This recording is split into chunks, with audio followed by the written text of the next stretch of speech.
Assalamualaikum warahmatullahi wabarakatuh. Bismillah, alhamdulillah, wassalatu wassalamu ala rasulillah, wa la hawla wa la quwata illa billah. Pendengar Buletin Dakwah Kafah rahimakumullah, alhamdulillah kembali hadir di tengah-tengah Anda semua Buletin Dakwah Kafah. Kali ini edisi 321, 17 Jumadil Ula 1445 Hijriah, 1 Desember 2023 Masehi.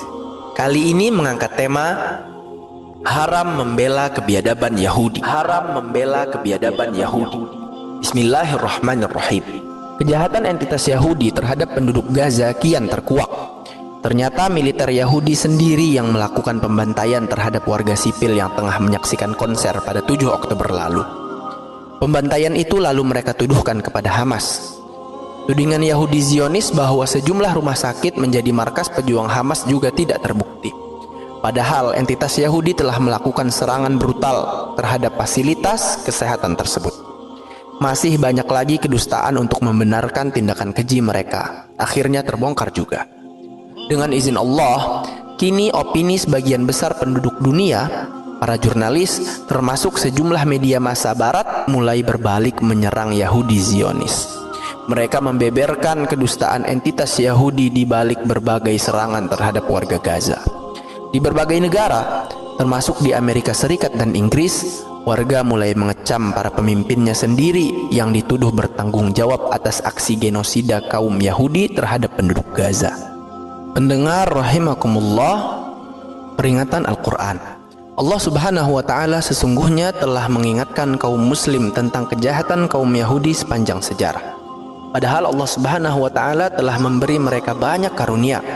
Misalnya, Allah Subhanahu wa Ta'ala banyak mengutus para nabi dan rasul di tengah-tengah mereka, menjadikan sebagian dari mereka sebagai raja, termasuk menyelamatkan mereka dari kekejaman Fir'aun. Allah Subhanahu wa Ta'ala berfirman, A'udzubillahi minasyaitonir rajim. Ya bani Israil dzkuru ni'mati allati an'amtu 'alaikum wa anni faddaltukum 'alal 'alamin. Hai bani Israel, ingatlah nikmatku yang telah aku anugerahkan kepada kalian, dan ingat pula bahwa aku telah melebihkan kalian di atas seluruh umat. Quran Surat Al-Baqarah ayat 47. Di dalam tafsirnya, Imam Ibnu Katsir menjelaskan ayat di atas. Allah Subhanahu wa Ta'ala menyebutkan kepada mereka tentang pemberian nikmatnya kepada nenek moyang dan leluhur mereka, juga kelebihan mereka dengan mengutus para rasul dari kalangan mereka. Allah Subhanahu wa Ta'ala pun menurunkan kitab-kitab kepada mereka serta keistimewaan atas umat-umat lain pada zaman mereka.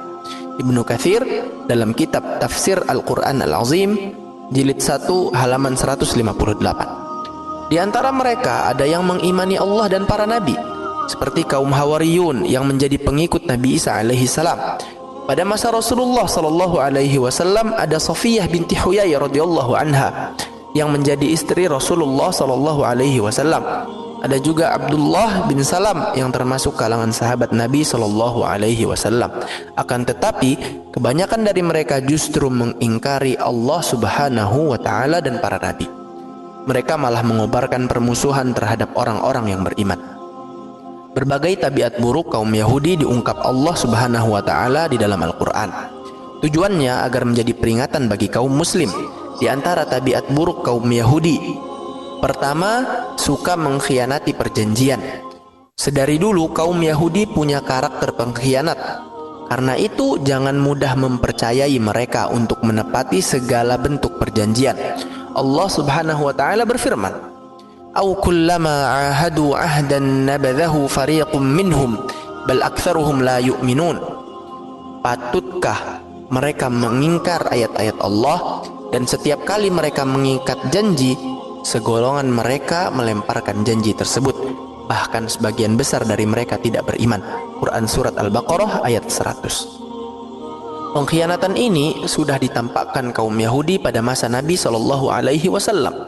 Mereka telah terikat dengan piagam Madinah untuk tidak saling menyerang. Namun, justru berkali-kali mereka melanggar isi perjanjian tersebut, termasuk bersekutu dengan kaum musyrik Quraisy pada perang Ahzab. Mereka berusaha menusuk kaum muslim dari belakang. Pada masa kini, Yahudi Zionis juga berkali-kali menyatakan gencatan senjata di Palestina. Namun berkali-kali pula mereka melanggar perjanjian tersebut. Begitulah tabiat asli mereka telah ditampakkan dalam sejarah. Kedua, membunuh para nabi.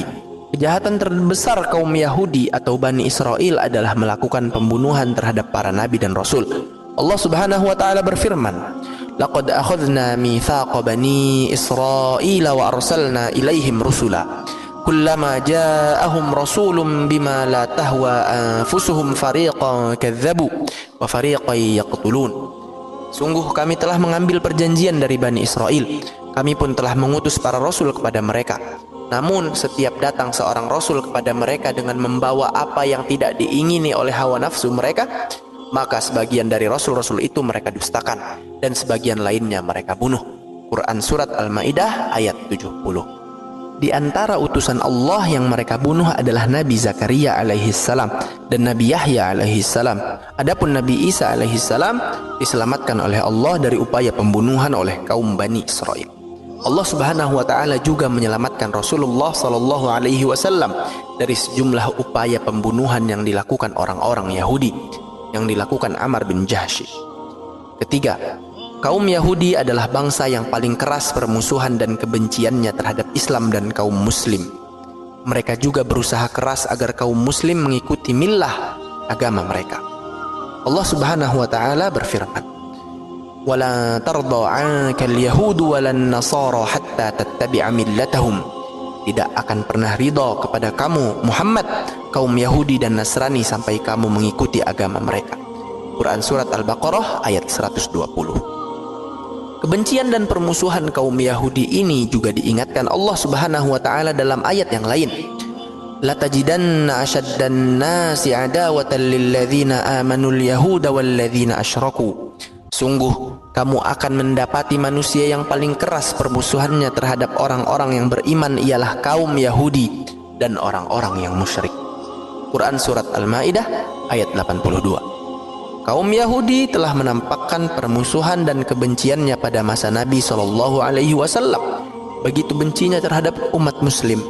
Yahudi Bani Qainuqa pernah melakukan pelecehan terhadap muslimah. Mereka pun membunuh seorang pedagang muslim yang membela muslimah tersebut. Kelompok Yahudi lain, yakni Yahudi Bani Nadir, pernah berusaha membunuh Rasulullah sallallahu alaihi wasallam. Akhirnya Rasulullah sallallahu alaihi wasallam dan para sahabat memerangi dan mengusir mereka dari Madinah. Saat ini, kebencian dan permusuhan kaum Yahudi juga tampak begitu keras terhadap kaum muslim Palestina. Bukan hanya mengusir penduduk Palestina, mereka juga menyerang dan menembaki jamaah sholat di Al-Aqsa. Lalu dengan kejam mereka membunuhi anak-anak, perempuan dan lansia. Begitu kejinya tindakan mereka, sampai bayi yang baru lahir saja mereka bunuh dengan kejam. Bahkan dalam serangan terhadap warga Gaza, militer Yahudi Zionis menggunakan cara-cara kejam seperti mengebom pasar, sekolah, masjid, gereja, dan pemukiman warga. Kaum Yahudi Zionis juga menggunakan bom fosfor yang sudah dilarang penggunaannya, menembaki jurnalis dan tenaga medis, bahkan menggunakan tank baja untuk menggilas warga sipil.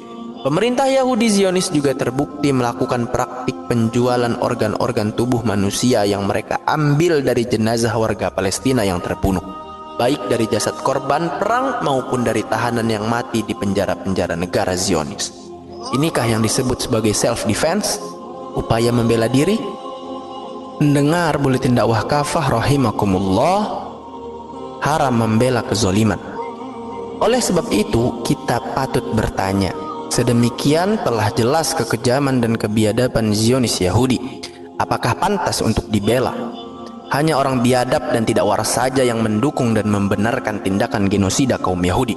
Orang yang masih waras akalnya tak akan mungkin membenarkan tindakan kejam, biadab, dan brutal tersebut. Mengherankan jika di tanah air bermunculan orang-orang dan kelompok-kelompok yang dengan bangga membela kebiadaban entitas Yahudi tersebut. Bahkan mereka menuduh para pejuang Islam seperti Hamas yang sedang berusaha membebaskan tanah airnya sebagai kelompok teroris. Jika orang yang sedang melawan penjajah disebut teroris, lalu apa sebutan yang pantas untuk para agresor seperti kaum Yahudi yang merampok negeri orang lain? Apa pula sebutan yang pantas untuk Amerika Serikat yang menyerbu Irak dan Afghanistan?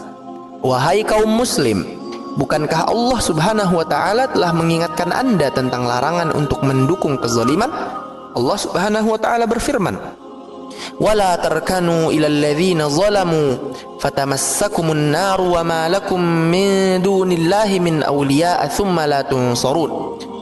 Janganlah kalian cenderung kepada orang-orang zalim yang menyebabkan kalian disentuh api neraka. Sekali-kali kalian tidak mempunyai seorang penolong pun selain Allah, kemudian kalian tidak akan diberi pertolongan. Quran Surat Hud ayat 113. Wahai kaum muslim, janganlah kalian terperdaya dengan tipu daya kaum Yahudi yang punya tabiat pengkhianat dan perusak perjanjian. Jangan juga Anda percaya dengan negara-negara barat yang mensponsori eksistensi negara teroris Yahudi ini. Mereka telah bersekongkol untuk menipu dan menghancurkan Anda sekalian. Allah Subhanahu wa Ta'ala berfirman, "Ya ayyuhalladzina amanu la tattakhidhul yahuda wan nasara awliya ba'duhum awliya'u ba'd." Hai orang-orang yang beriman, janganlah kalian mengambil kaum Yahudi dan Nasrani menjadi para pemimpin kalian. Sebagian mereka adalah pemimpin bagi sebagian yang lain. Quran Surat Al-Ma'idah ayat 51. Saatnya umat ini bersatu untuk membebaskan Palestina dari cengkraman agresor Yahudi. Saatnya kita menunaikan perintah Allah Subhanahu wa Ta'ala untuk menolong sesama muslim. Saatnya kita menghapuskan sekat-sekat nasionalisme, lalu melebur dalam ukhuwah Islamiyah di bawah naungan khilafah sebagai junnah atau perisai yang melindungi umat. Wallahu a'lam bissawab. Demikian materi Buletin Dakwah Kafah edisi 321, 17 Jumadil Ula 1445 Hijriah, 1 Desember 2023 Masehi. Haram membela kebiadaban Yahudi. Terima kasih. Wassalamualaikum warahmatullahi wabarakatuh.